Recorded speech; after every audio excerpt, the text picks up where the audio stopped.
US Congress has certified Donald Trump's election win. It was just 4 years ago the same process was interrupted by violent rioters who stormed the Capitol. Sky News Washington correspondent Annalise Nielsen joins us live now. Annalise, there were no interruptions today.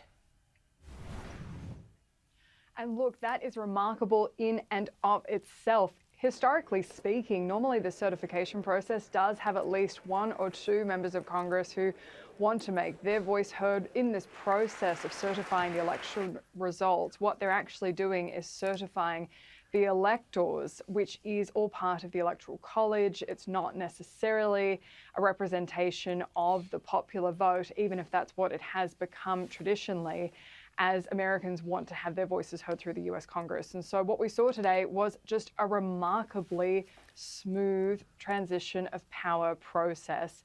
The Congress was locked down. There was very tight security to protect those members who were going in.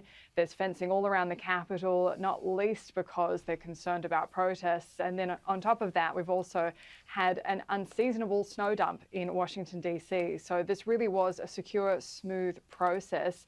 Donald Trump, we haven't seen him yet today. He has posted on Truth Social before this process took place, saying Congress certifies our great election victory today, a big moment in history, MAGA, which is obviously just also in itself an extraordinary moment, considering 4 years ago it was certifying his election loss.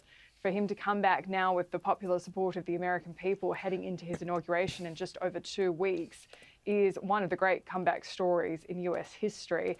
At the same time, the other part of this process is the President of the Senate has to oversee the certification of the electors' Electoral College votes. In that job was up to Kamala Harris. She's not the first person who's had to certify their own election loss in US history, but it was something people were talking about. Was she going to do it? She put out this video statement through US network NBC earlier in the day to confirm exactly why she was taking part in this process.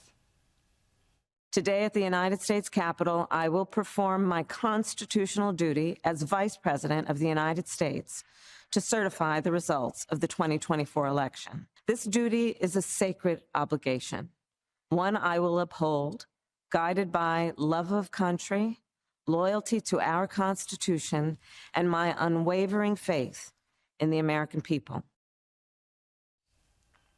So this really is the last part of the legal process in having Donald Trump's election victory confirmed before the inauguration process takes place. There is heightened security also in the lead up to Jimmy Carter's funeral, which will be taking place in the meantime. There's extra security on standby and everyone's very prepared to make sure this is as smooth a transition as possible. Annalise Nielsen, thank you.